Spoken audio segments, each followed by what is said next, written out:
It's been quite a journey sharing my garden with you over the past year. Here's how I transformed it month by month.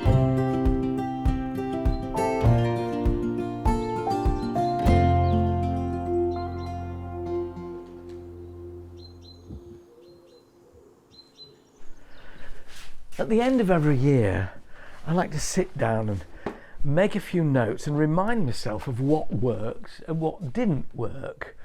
And it's only through failures that you learn to make greater successes. My year with you began in April, which is really the dramatic start of the growing season. A time particularly for sowing seeds.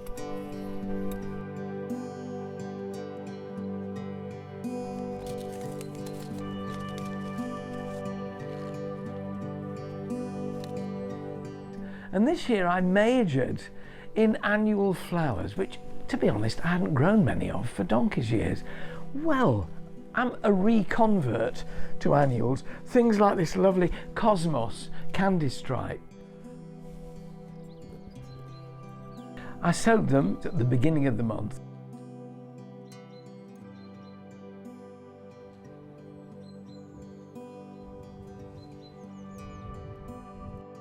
And it wasn't long before they were ready to prick out.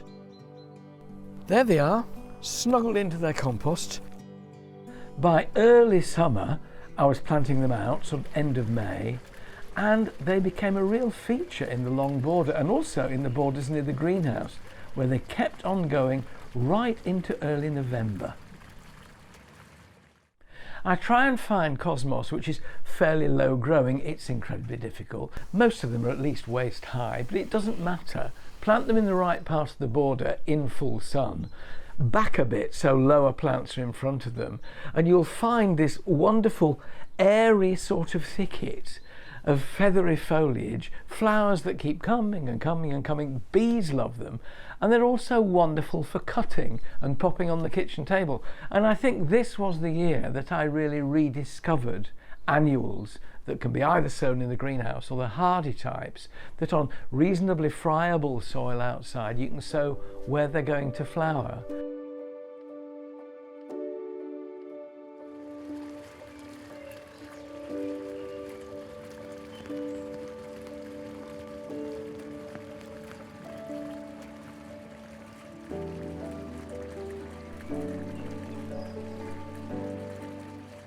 By the time May came round, the garden was really starting to shift, and that was the moment where I wanted to add more perennials to my borders. Perennials are really the stock in trade of a garden border. They keep coming up every year, and that way you can make sure that it's not all reinventing the wheel every single year. I'm always up for trying new perennials, but I do have stalwarts as well. Geraniums, the hardy geraniums, they are such good garden plants. They're unfussy, they'll grow in sun or light shade. They flower on right the way through the year. Lavender too, particularly in the kitchen garden where it made a lovely edging. Great for pollinators, great bee attractant. And of course, if you like smelly underwear, you can cut the flowers in midsummer when they're at their most aromatic best and put them in little lavender bags to stick in your drawers, among your drawers. This was a great year too for those perennial shrubby salvias in all colours, white, red, pink, mauve. Beautiful plants, and I think I learned this year of the value of salvias. They're often thought of as sort of fillers. Well, they are, but they're fillers which keep on flowering from May right the way through to the frosts of autumn. So the secret with perennials is to find those that have particularly long seasons of flowering, and that way, with a good selection of those, there's always something to look at.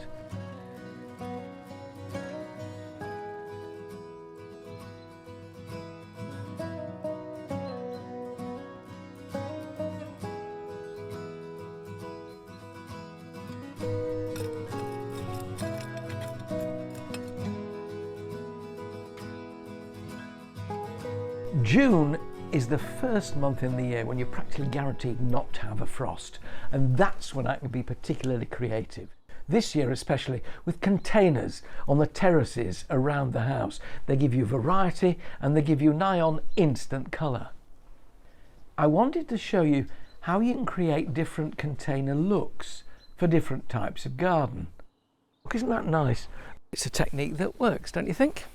Whether it's a classic cottage garden style with a foxglove, a hosta and some blue scabious, a more contemporary look with shades of green and purple, or for an all-out blaze of colour, a trough filled with annuals.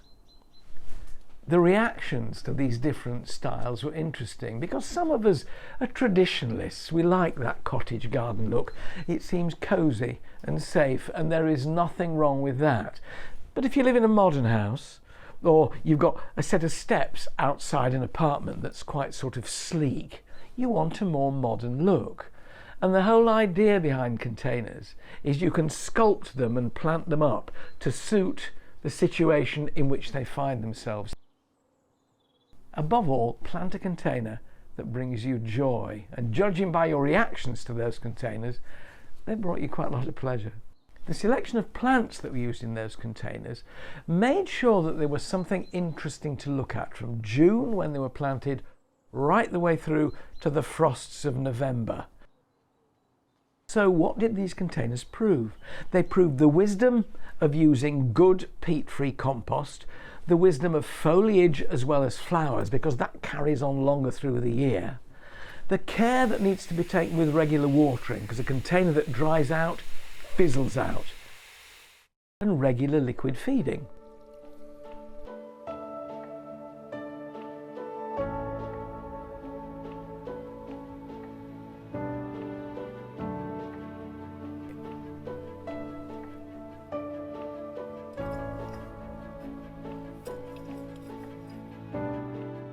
Nobody could deny that we didn't have a good summer this year. July was glorious. We had lots of sunshine, but we also had sufficient rainfall as well. And that balance of the two things meant that the long border in particular was astonishingly colourful.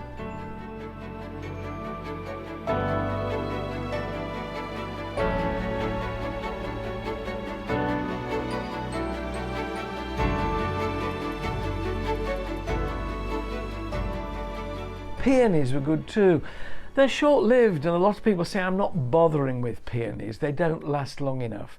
But as firework plants popping up between other longer lasting plants, they're always worth it for that gasp you get when they come into bloom. Roses I've always used in my borders, shrub roses which tower above the lower perennial plants, and by using modern English roses I get repeat flowering, as well as one or two of the really old favourites. They may only have one season of flowering, end of June, beginning of July, those old-fashioned shrub roses, but their fragrances are glorious. So what's the secret to keeping a mixed border looking good right the way through the year? By planting things relatively close together, and by mulching the soil in spring while it's still moist, I seal in the moisture, which means it reduces the need to water later on in the year, and also there are no weeds coming up. There's simply no room for them, provided that soil is cleaned at the outset. Then it's a matter of regular deadheading, and deadheading is a gentle but pleasurable job, and you'll be astonished how you can transform a patch of border simply by getting rid of the dead flowers. Very occasionally, if there's a prolonged dry spell, I will water, but I really try hard not to. Not least because if you've got a sprinkler going on a bed or a border, it just bows everything down. Much better to try and get the water from underneath. And that's something that went bananas on TikTok. So how do you water? Well, let me show you first how not to water. This is how not to water. I see people watering like this and think, no, get it down there. It had 500,000 views, for goodness sake. Fairly simple tip, but a good one. Join me next week for the second half of my year in the garden, when the colours of summer change to the glorious tones of autumn. I'm adding new videos every week, so if you want to make the most of your garden with all these top tips, subscribe now.